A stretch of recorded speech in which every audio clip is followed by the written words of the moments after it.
ಅವ್ರಿಗೆ ನನ್ನ ಪರಿಚಯ ಮರ್ತು ಹೋಗಿದೆ. ನಾಳೆ ಒಂದಿನ ಬೆಳಿಗ್ಗೆ ಮಾತಾಡ್ಸ್ಕೊಂಡು ಹೊರಟೋಗ್ಬಿಡ್ತೀನಿ. ನಿಮ್ ಮನೇಲಿ ಜಾಗ ಇಲ್ಲದೆ ಇದ್ರೆ ಬೇಕಾದ್ರೆ ಜಗ್ಲಿ ಜಾಗ ಕೊಟ್ರು ಸಾಕು. ಇನ್ನೊಂದು ಉಪಕಾರ ಮಾಡಿದ್ರೆ ನಿಮ್ಮನ್ನ ಜೀವನ ಪರ್ಯಂತ ನಾನು ಮರೆಯಲ್ಲ. ಇವತ್ತೊಂದೇ ದಿನ, ಬೆಳಿಗ್ಗೆ ಹೊರಡ್ಬೇಕು ನೀನು. ಸರಿ, ಬ್ಯಾಗ್ ಕೊಡು. ಪರವಾಗಿಲ್ಲ, ಕೊಡಮ್ಮ. ಬಾ, ನಡೀರಿ. ಅಮ್ಮ. ಹಲೋ ಮಂಜಕ್ಕ, ಆಗ್ಲೇ ನೀನ್ ಫೋನ್ ತಗೊಳ್ಳೋದಕ್ಕೆ ಆಗ್ಲಿಲ್ಲ ಕಾರಣ ಅಪ್ಪನ ಮನೇಲಿದ್ನಲ್ಲ. ನಿಮ್ಮ ಅಪ್ಪನ ಮನೆಗೆ ಹೋಗಿ ಏನು ಅಲ್ಲಿ ಅಮ್ಮ, ಅಪ್ಪ, ನನ್ನ ಅಣ್ಣ, ನನ್ನ ತಂಗಿ, ಅಣ್ಣನ ಹೆಂಡತಿ ಎಲ್ರೂ ಇದ್ರು. ಇವತ್ತು ನನ್ನ ಅಣ್ಣನ ಮಗಳು ಹುಟ್ಟು ಹಬ್ಬ.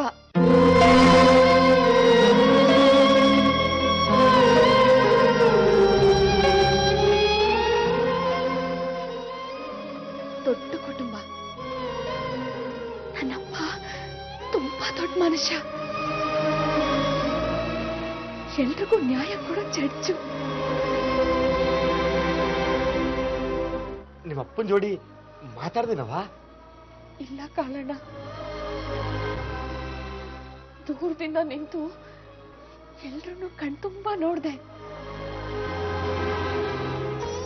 ಬೆಳಿಗ್ಗೆ ಹೋಗಿ ಇನ್ನೂ ಒಂದ್ಸತಿ ಎಲ್ರನ್ನೂ ಕಣ್ತುಂಬಾ ನೋಡಿ ಮಾತಾಡ್ಸ್ಕೊಂಡ್ ಬರ್ತೀನಿ. ಅಕ್ಕ, ಬೇಗ ಬಾ. ಬರ್ತೀನಿ ಕಲ್ಪಿ, ನಾಳೆನೆ ಬರ್ತೀನಿ. ಹುಷಾರು. ಅದ್ಕೆ ನಿಮ್ಗೆ ಆ ಮಂಜುಳ ಬಗ್ಗೆ ಏನನ್ಸುತ್ತೆ? ಏನಿದು ಹೊಸ್ದಾಗಿ ಕೇಳ್ತಾ ಇದ್ಯಾ? ಅವಳು ನನ್ನ ಅಕ್ಕ ಇದ್ದ ಹಾಗೆ. ನಾನು ಅದಕ್ಕೆ ಕೋಣೆಗೆ ಹೋಗಿದ್ದೆ ಇವತ್ತು. ಚಿತ್ರಕ್ಕನ್ ಕೋಣೆನಾ? ಅದಕ್ಕೆ ಅದ್ಯಾವುದೋ ಚೀಟಿಲ್ ಬರ್ದಿದ್ದ ನಂಬರ್ಗೆ ಫೋನ್ ಟ್ರೈ ಮಾಡ್ತಾನೆ ಇದ್ರು. ಅಯ್ಯೋ, ಚಿತ್ರಕ್ಕನ್ಗೆ ಫ್ರೆಂಡ್ಸ್ ಜಾಸ್ತಿ ಅಲ್ವಾ? ಯಾರಾದ್ರೂ ಬಾಯ್ ಫ್ರೆಂಡ್ ಇದ್ರೂ ಇರ್ಬೋದು. ಮಂಜುಳ ಊರಿಗೆ ಹೋಗುವಾಗ ಕೊಟ್ಟ ನಂಬರ್ ಅಂತೆ. ಏನು? ಚಿತ್ರಕ್ಕನ್ಗೆ ಮಂಜುಳ ಯಾವ್ದೋ ನಂಬರ್ ಕೊಟ್ಲಾ? ಯಾರ್ದು ಗೊತ್ತಾ? ಪ್ರಣವ್ದು.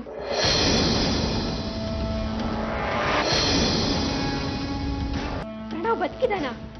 ನನಗೂ ಅದೇ ಸಂಶಯ ಬಂದಿದೆ. ಅದಕ್ಕೆ ಪ್ರಣವ್ ನಂಬರ್ ನನಗೆ ಬಾಯಲ್ಲೇ ಇದೆ. ಆ ನಂಬರ್ ಮಂಜುಳ ಚಿತ್ರಕ್ಕೆ ಯಾಕೆ ಕೊಟ್ಲು?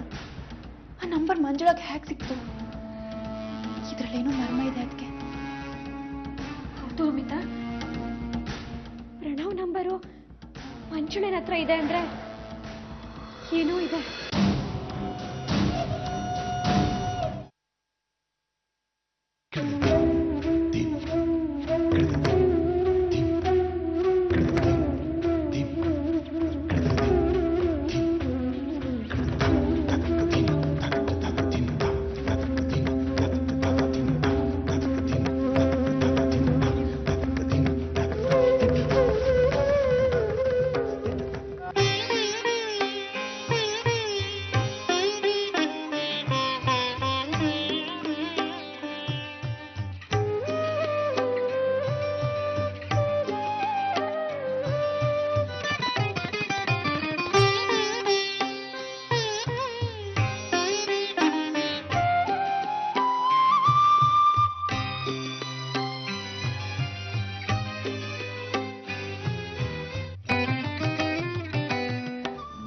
ಸುಜಾತಾನೆ.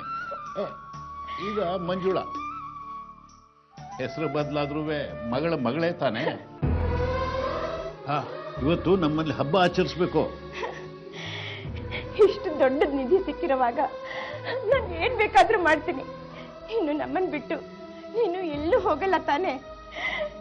ನನ್ಗೆ ಮುಖ ತೋರಿಸ್ದೆ ನೀನೆಲ್ಲ ಹೊರಟು ಹೋಗ್ತೀಯ ಅಂತ ನಾನು ರಾತ್ರಿ ಎಲ್ಲ ಅಳ್ತಾ ಮಲಗಿದ್ದೆ.